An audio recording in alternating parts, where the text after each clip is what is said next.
Already not getting a push. Don't you think by coming out like this and making it so public, do you think that that has a chance of backfiring and hurting you even further? This is a stand that we had to take. You know what I'm saying? We're talking about your label. That's Luke's. I mean, we're not saying no names. We just saying that it's no infant names, but you know, it's everybody know. You know what everybody I'm saying? know. You know, we want to get to the specific with it, but we figure, they're not behind it. They're trying to destroy our career. Here we bring you the story of H-Town's Dino, or Kevin Connor. There have always existed conspiracy theories. Some have suggested he was murdered for not obeying his contract. Some suggested he was a sacrifice. It's misdirection. As Mathis once said, they create an alternative story for those not buying the mainstream story. If you don't buy the accidental death, they create a murder scenario for you. Or if the main story was a murder, and you don't buy it, they offer you suicide or something. The important thing is they give you choices, so you seem to keep your freedom. But they never put a fake death on the table. That is never one of your choices. But here, as in all the other events, the correct answer is behind door number 3. But before we go there, let me start by saying, the clip from Video Soul was only for promotion. One must remember in the early 90s, the record labels were responsible for booking major platforms such as BET Video Soul. During their performance they changed into their normal costumes. Not saying they never had label problems, but this stage play was just a tool used to market the group. Remember, controversy sells.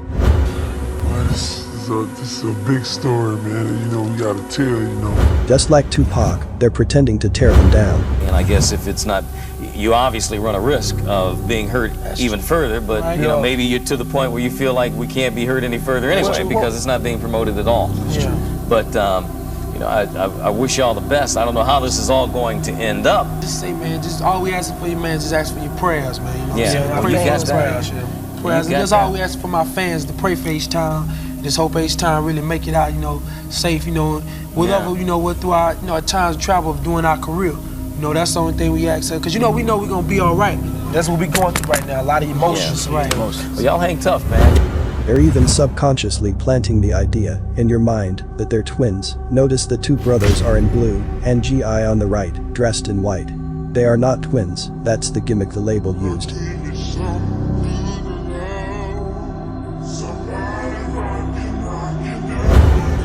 The industry creates fake artists from their lives, childhood, family, etc. We don't know the real person behind the celebrity. A lot of them were born in places outside of the US.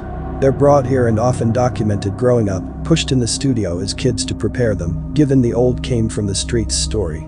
As of now they're tossed onto a music platform and given millions of generated streams. It is not organic, their future is already planned. Every mainstream artist that gets pushed to the forefront is serving an agenda.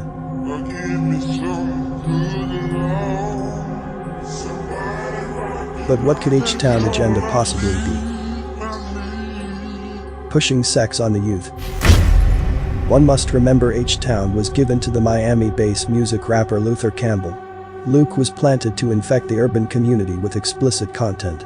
Luke's music contains a strong sexual rhythm, and these rhythms affect audiences as a drug. At the same time, they are part of the overall promotion of sex through the media. Unnecessary sex and its relentless promotion can be seen as contributors to the breaking down of traditional family power. Luke helped us get away from this.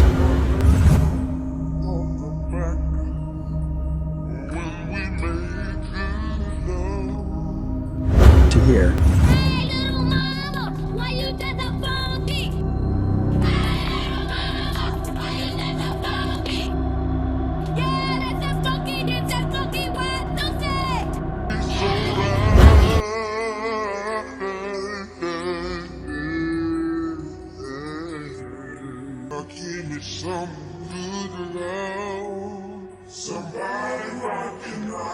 If we go back to January 29, 2003, there's nothing that indicates he died the night prior.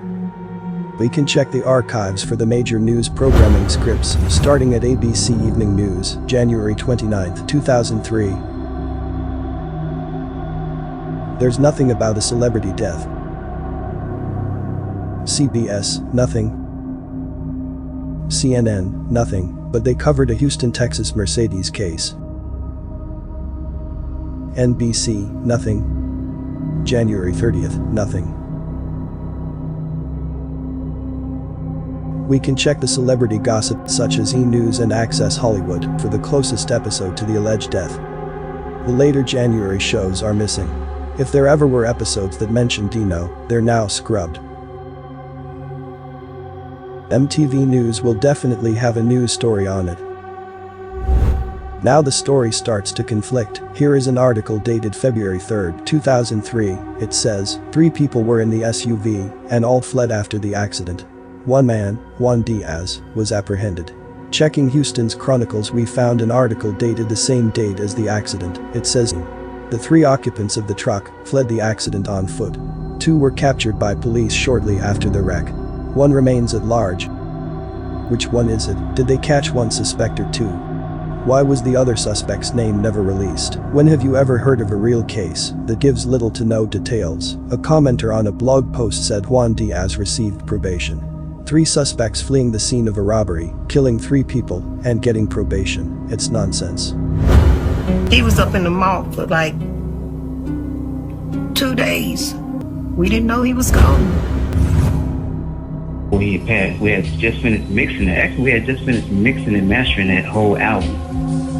The exact same night that he got killed in a car wreck. Before his alleged death, a group member said we had just finished recording our new album. The name of that album was titled Imitations of Life. In my mind, the title alone seems to hint toward something.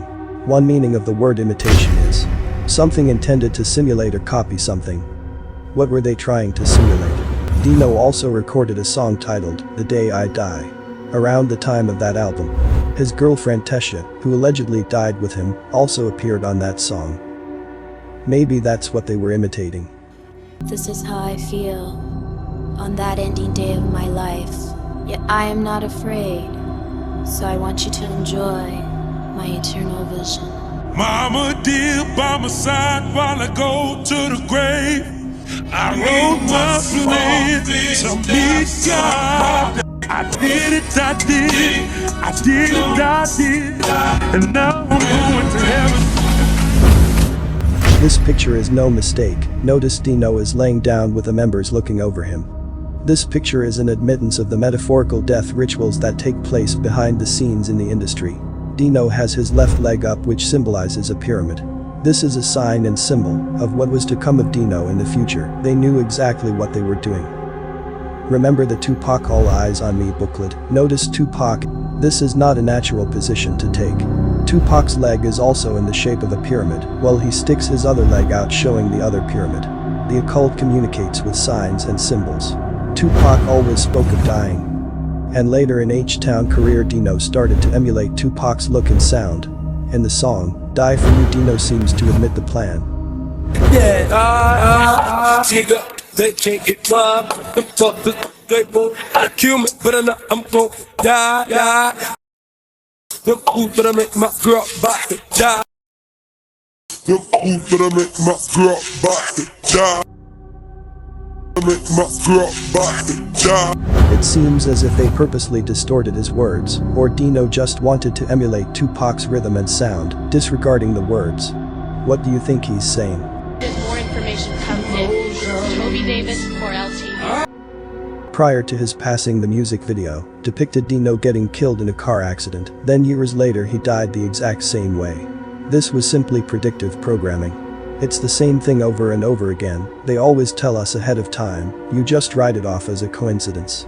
Listed as critical. I'm here with his brother, Deja. Have you had a chance to speak to him? No, I haven't had a chance to. Here with us now. I don't know if he's gonna be alright. Okay, well, from myself and everyone at LTV, we wish your brother all the strength for a speedy recovery.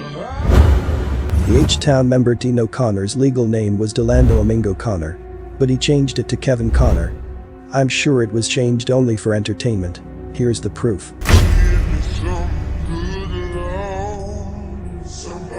But if we check the death index, we can see his entertainment name is listed as being dead, but not his real name.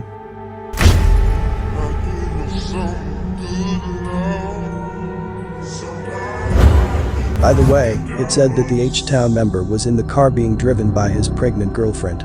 That's Dino, his girl, and the baby. Their vehicle was struck by an SUV with 3 people inside. There's your hidden 33. Luke paid for the funeral, but being that it was a death hoax, that's a lie. Why was Dino's grave unmarked for so long? One commenter said, "I've been there several times over the years, and there has never been a marker. The very first time I visited, I think it was 2006, I had one of the cemetery staff take me there, and even he was surprised it was unmarked. He said he would talk to the family about it, but that was several years ago." I think now we can answer that. It's not because of privacy, it's because he was never there, and the event didn't pull any attention from the public at the time. They could take their time. Who paid for Tesha Ray Weisson's funeral? We don't know, but we called Forest Park Westheimer Funeral Home and Cemetery to find out who owns her site, and was told it's private. You have no real evidence of Dino or Delando being dead. All you saw was mashed up cars, no faces of any suspects, no ongoing case, no conclusion, conflicting stories, blurry funeral pictures, years of an unmarked grave, no media coverage. Who are these people? The top players are following an occult script designed to enslave our body and soul. They are building a gigantic prison based on their own mental hell. We are the inmates. We are all locked into the prison classroom as this mental poison is piped into us 24 hours a day, 7 days a week. It's been almost 20 years since Dino's exit, and with no major media coverage I wouldn't be surprised if he's traveling back and forth to Houston without being noticed. I bet Joe Rogan knows.